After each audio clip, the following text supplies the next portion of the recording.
Good day, everyone. Welcome to our forum discussions on transforming Malaysian educations, a holistic approach to address critical concerns. I'm Martina, and I will be moderator for our discussion today.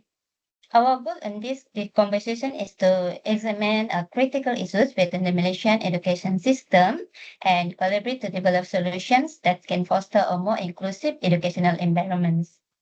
Before we begin our discussions, let's take a moment for our panelists to introduce themselves. Each panelist offers a unique perspective and expertise, and I'm excited to hear their insights. Okay, we start for the first panelist to introduce yourself. Okay, hello everyone. My name is Miss Yuva, and I'm a teacher who is truly passionate about making learning both fun and meaningful. So, my main focus is to inspire creativity, encourage critical thinking, and support the personal growth of my students, right? So, I firmly believe that education should uplift and motivate the students not just in the classroom but throughout their life.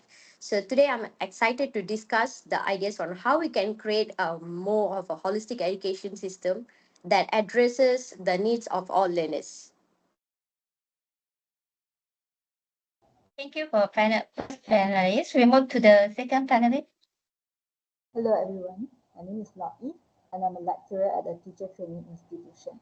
So my passion lies in ensuring that the future educators are equipped with the knowledge and skills needed to foster inclusive and equitable learning environments.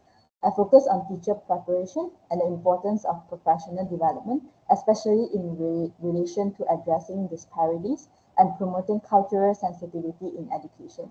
I'm looking forward to contributing to our discussion today and exploring how we can reform education to be more inclusive for all learners. Thank you. Thank you, the second panelist. We move to the third panelist. Hello everyone, I'm Gurunandini, a university lecturer passionate about creating an inclusive and also engaging learning environment. I focus on promoting critical thinking and supporting the growth of my students. I believe higher education should inspire students to become more active citizens. Today I'm excited to explore innovative ideas for enhancing our education system to better meet diverse student needs. I look forward to our enriching discussion. Thank you, third panelist. We move to the fourth panelist. Hi everyone, I am Ahmad Shafiq, the State Department Head overseeing education in our region. My role involves addressing key issues within our education system, such as equity in access, curriculum inclusivity, and enhancing teacher training. Today, I'm looking forward to working with all as we discuss solutions that will transform our educational landscape for the better. Thank you. Thank you. Now we have a third panelist. Hi everyone, I'm Winnie, a professor of education with over 20 years of experience specializing in the Malaysian education system. My research focuses on teacher development, curriculum innovation, and educational policy reform. Throughout my career, I've had the privilege of working closely with educators, policymakers, and schools to explore ways we can enhance the quality of education in Malaysia. I'm looking forward to today's discussion and sharing ideas on how we can address some of the key challenges in our education system. Thank you. Thank you. And we have a last panelist. Hi everyone, my name is Joyce and I'm a psychologist specializing in students' well-being and mental health. With a deep passion for fostering the holistic development of students, my work focuses on enhancing emotional, social, and psychological growth. So, both within the academic environments and beyond. My area of expertise is working with environments that prioritize well being in education. So, looking forward to sharing our thoughts today. Thank you. Thank you all for your introductions. Now let's proceed with our discussions. Okay, in this forum discussion, we will address three primary issues. First is ethnic disparities and educational opportunities, cultural sensitivity and inclusivity in curriculums, and teacher training and professional development. Each panel member will share their insight, followed by a group discussions. These topics are essential for our students and the future of society as a whole. Okay, without wait further ado, let's begin our discussion on the first topic. Ethic, disparities, and educational opportunities. Okay, the first panelist, could you please share your insight on the historical and structural factors that contribute to this issue from your perspective as a teacher? Yeah. Thank you so much for the question, Martina. So let me start off by explaining what ethnic disparities in education is, first of all, right? So basically, these disparities refer to the differences in educational opportunities and outcomes experienced by various ethnic groups, impacting their access to quality education and ultimately student success. So in Malaysia, these disparities have historical and structural roots. Our educational system has evolved in such a way that sometimes it has left certain communities with less access to resources than others. So some students have a um, more like a difficult path than others. So after Malaysia gained independence, several initiatives aimed to promote equal educational opportunities. Now, while these policies were made with the best decision intentions, they sometimes gave the appearance of unequal advantages to some groups, right? So when I speak structurally, the funding and resources that come with the school is a very important factor. Schools, for example, right, the ones in the city tend to be better equipped with great science labs, state of art computer facilities, and hundreds of after school programs. But yet, the country schools which is in the rural areas, are lucky to have just the current textbook or even the remotely good technology. So, this type of inequality, right, creates massive hurdles the students in low income districts and ultimately impacts the education that is being received and the learning experience as a whole. So those types of differences are not only seen in the content of students' education, but also in their attitudes and participation in school. Next, talking about cultural representation in the curriculum is another essential factor. This simply means the material that the students are being taught should actually somehow be a reflection of their own backgrounds and the world around them, like including stories, histories, achievements, and perspective from a wide range of cultures and ethnic groups. When students can see their own cultures and backgrounds in something, right, they will feel as if they are a part of it and more likely to be a part of it. However, at the same time, not having the representation can make a person feel disassociated from the entire educational system. If students feel that their identities and experiences are not recognized or even appreciated, then that is going to impact their motivation and their desire to become involved in that learning process. So we need to actually reform our way of thinking about education, our policies to end all these disparities. This would, of course, involve funding those poor schools and ensuring all the students have equal access to wonderful resources, but also widening of the curriculum to include more of like a multicultural education, something that would celebrate the rich cultural diversity of Malaysia also, right? So this cannot be done by just one sector alone. Let it be the teachers, administrators, government bodies, or even the local communities, right? For this case, everyone must work together to bring this, right? So if you all can work together, we can truly have a system that supports and lifts up every learner. That is all from me. Thank you. Thank you for your comprehensive and insightful explanation of ethnic disparities in education, particularly in the Malaysian context. You find about the historical and structural roots of these disparities are well articulated and highlighted the complex nature of this issue. Okay, how can we address these disparities through holistic change? Second panelist, what are your thoughts on teacher training and institutions? Okay, thank you, Martina. So, in my role as a lecturer at a teacher training institution, I firmly believe policy changes must begin with an investment in teacher preparation and professional development. So, we need to ensure that teachers are equipped to address the challenges posed by ethnic disparities in education. So, one of the solutions lies in reforming our teacher training curriculum to place a stronger emphasis on culturally responsive teaching. So meaning that training teachers to be able to recognize and adapt to the diverse cultural backgrounds of their students. So by incorporating inclusive training into the curriculum, we can empower teachers to become more aware of the biases that might exist within the education system and provide them with strategies to bridge gaps in opportunities for students of different ethnic groups. So to add on, I think that ongoing professional development is important as well because policy should mandate regular high-quality training programs that focus on addressing ethnic disparities, helping teachers to stay updated on best practices and encouraging them to continuously improve on their teaching methods. So through these efforts, teachers can contribute to creating a more equitable learning environment, which in turn will help to bridge the gaps in ethnic disparities in educational opportunities. So lastly, policy reform must also ensure that resources are equally distributed to schools, especially in areas with historically underrepresented ethnic groups. So by providing additional support and resources to this community, we can start to create a more equal opportunity and enhance fairness in educational outcomes. Thank you. Thank you for insightful observation regarding the importance of investing in teacher preparation and professional development to address ethics disparities in education.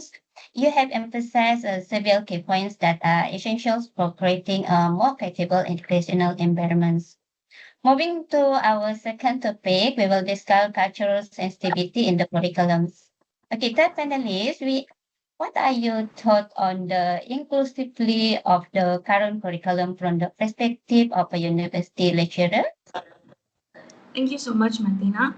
As a university lecturer, I recognize that Malaysia's diverse population presents significant challenges in achieving equitable access to higher education. Ethnic disparities often lead unequal opportunities for students, which is a critical issue we must address at the university level. One effective solution could involve implementing targeted scholarship programs aimed at underrepresented groups in higher education, along with increasing funding for institutions that serve these populations.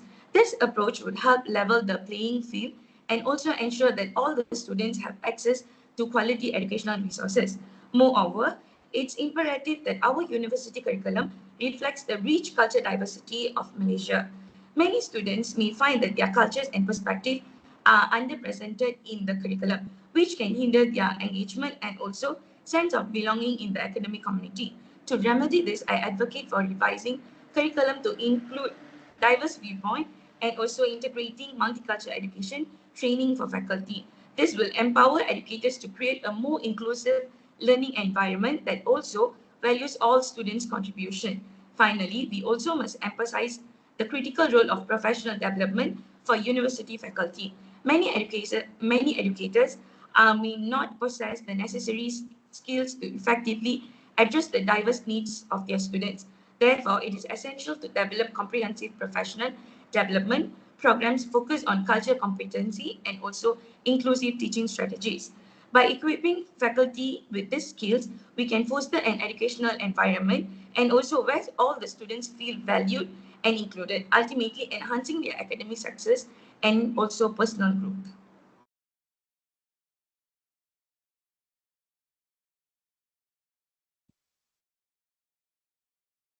Thank you for your thoughtful and comprehensive contribution to our discussion on addressing ethnic disparities and promoting inclusively in higher education in Malaysia. Your reflection highlight important challenges and solution for improving effective access to higher education in Malaysia.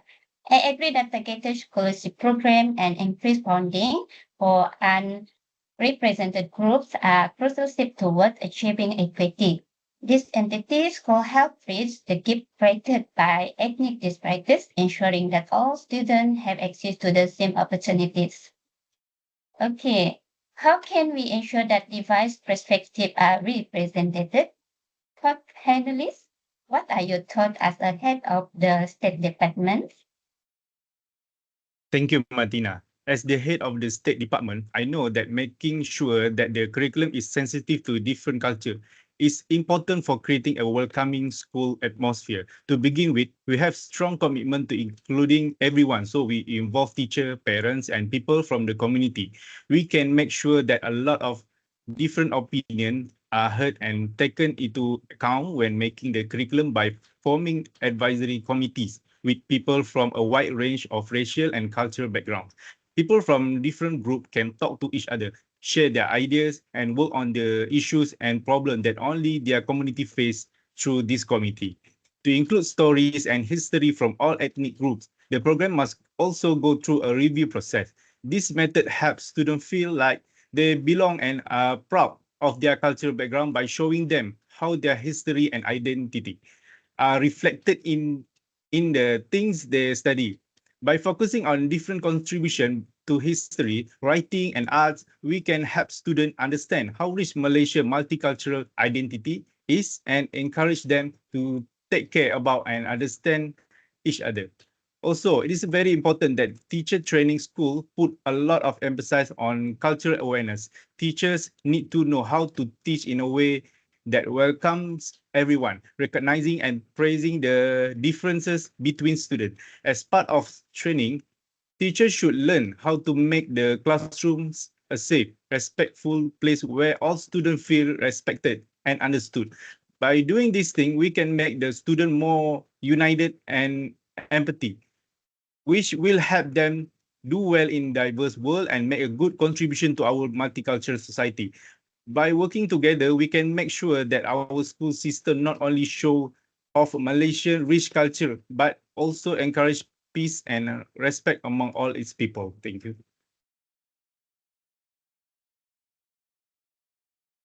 Thank you for your insightful contribution, Inji Ahmad Safi. Your emphasis on creating a cultural sensitivity curriculum is a process for fostering an inclusive and welcoming school environments. Your suggestion to review the curriculum to incorporate stories and histories from all ethnic groups is essential because by reflecting on student identities on their studies, we can cultivate a sense of belonging and freed in their cultural backgrounds. This inclusively not only enhance the learning experience, but also enable students to appreciate Malaysian multicultural identity, fostering empathy in understanding among peers. Okay, now let's discuss teach training and professional developments. Faith finalists, could you elaborate the effectiveness of the current training program as a professor of education and an expert on the national education system? All right, thank you, Martina. Ladies and gentlemen and esteemed panelists, thank you for the opportunity to share my view on the effectiveness of the current training programs of educators in Malaysia. As a professor of education and someone who has closely studied our national education system, I believe this topic is pivotal in determining the trajectory of our educational landscape. The teaching profession is undeniably at the heart of education. The quality of our educators directly impacts students' outcome and, by extension, the development of the nation. However, the question we are here to explore today is, are our current teachers training program truly equipping educators with the skills, knowledge, and adaptability required to meet modern educational challenges? So first and foremost, it is important to acknowledge that Malaysia's teachers training program have seen significant improvements over the years. Institutions such as the Institute Pendidikan Guru and the Ministry's Continuous Professional Development, the CPD programs, offer structured and rigorous curricular design to ensure our educators are qualified and competent. These programs focus not only on pedagogy, but also on subject knowledge and teaching ethics, providing a strong foundation for aspiring teachers. Furthermore, the government's effort to introduce 21st century teaching practices has been commendable. There is an emphasis on equipping teachers with skills in technology integration, fostering critical thinking in students, and encouraging student-centered learning approaches. Initiatives like the Malaysia Education Blueprint 2013 to 2025 have identified teachers' quality as one of the core drivers for improving students' outcomes, and there have been concerted efforts to align teachers' training with global best practice. Despite the strides, several critical challenges remain. One of the primary concerns is the gap between theory and practice. Many teacher training programs are still heavily theory-driven, with insufficient focus on the real-world classroom management, differentiated instruction, and strategies for handling diverse students' needs, including the special education. So how we can address this issue? First, we need to create a more adaptive teacher training system that incorporates continuous assessment of current educational trends. Secondly, the CPD program should be made more relevant by offering differentiated pathways based on the teacher's experience level, subject matter expertise, and the specific needs of the students. Finally, we must focus a culture of lifelong learning among educators, encouraging them to take charge of their professional development. So, as a conclusion for my part, while Malaysia's current teachers training program have their merits, there is a critical need for reform. We must bridge the gap between theory and practice, offering more personalized CPT program and promote a culture of continuous professional growth. In doing so, we will be equipping our educators not just for the classroom of today, but the classroom of tomorrow. Thank you. Thank you, Professor, for your insightful and comprehensive analysis of the current state of teacher training program in Malaysia. Your points about the improvements and challenges faced by these programs are well articulated and timely. Your acknowledgement of the significant improvements in institutions like Institute Pendidikan Guru (IPG) and Ministry's Continuous Professional Development (CPD) programs is important. This emphasized on 21st century teaching practice such as technology integrations and student-centered learnings aligned with the global best practice and is a step in the right directions. Community engagement is essential for educational success. How can we enhance collaborations among educators, parents, and community leaders? Ms. Joyce, what are your thoughts about these questions? Thank you for the questions, Martina. So, as a psychologist and expert in student well-being, I believe that enhancing collaborations among educators, parents, and communities leaders is key to fostering a supportive environment for the students. So, we can strengthen this collaboration by opening platform for communication. As we know, a successful collaboration needs to have open and a constant communications. So educators, parents, and community leaders can share their ideas, concerns, and even strategies through regular meetings, forums, or digital platform. This is to ensure everyone stays informed and aligned. Besides that, it is essential that all parties have shared visions and goals which focus on well-being and success of the students.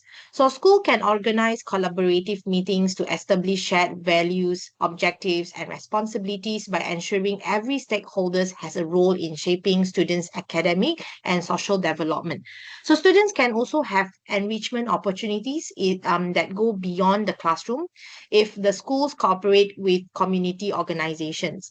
So the involvement in this community projects or service learning program teaches students valuable life skills and fosters meaningful relationship between educators, parents, and community leaders, which eventually strengthen these collaborations. So lastly, I will say the most crucial is to raise awareness among all parties about the importance of mental health in student success. So for the current and future generation of students are often exposed to the stresses of social medias, academic pressures, and the world that is changing quickly. So schools should promote the implementation of mental health educations into the curriculum, such as mental health literacy programs, social emotional learning, and this peer support system. For community leaders, they should be encouraged to support mental health initiative and involve parents in creating a holistic approach to students' well-being.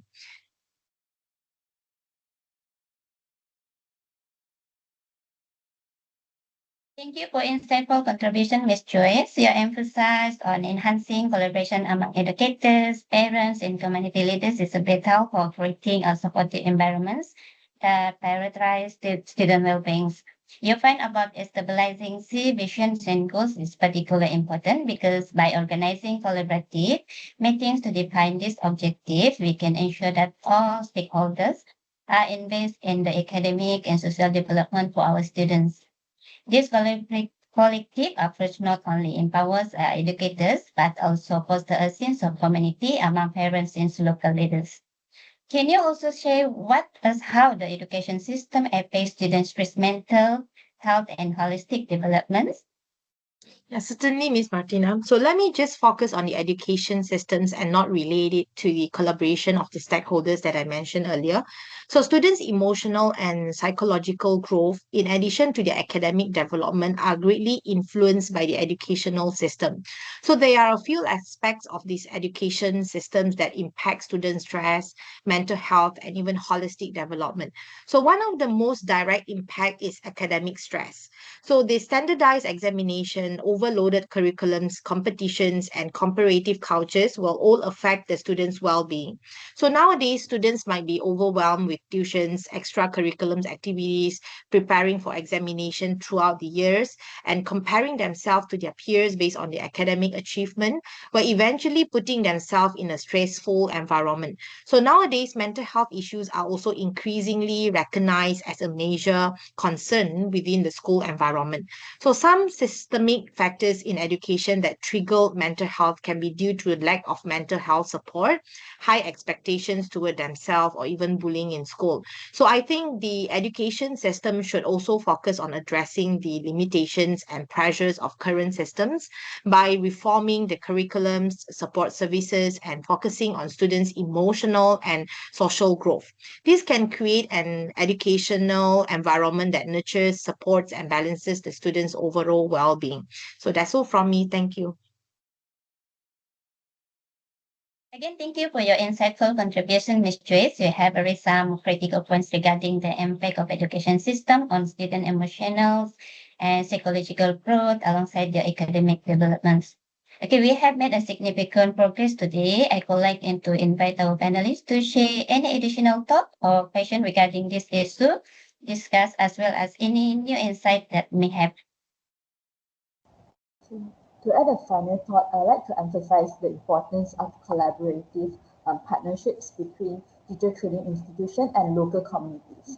So by involving parents, community leaders, and teachers in the development of teacher training programs, I think it helps to ensure that teachers are not just equipped with academic knowledge, but also an understanding of the local context and cultural sensitivity.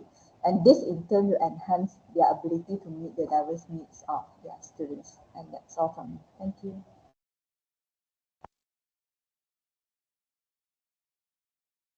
Thank you for your insightful points, Ms. Loye. Your emphasis on the importance of collaborative partnership between teacher training institution and local community is a crucial tool for enhancing the effectiveness of our educational systems.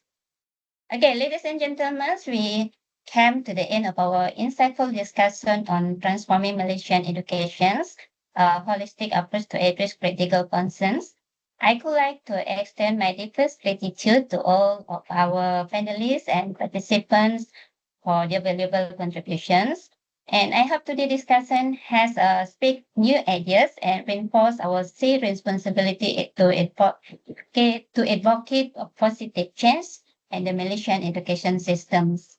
Let's take the insight and recommendation we have gathered here and turn them into actionable strategies that will contribute to brighter future to our students in our nations. Once again, thank you to everyone for your participants and engagements. Together, we can transform Malaysian education into a system that truly serves all students and prepare them for the challenge and opportunity ahead. Thank you and have a wonderful day. Thank you. Thank you, everyone. Thank you.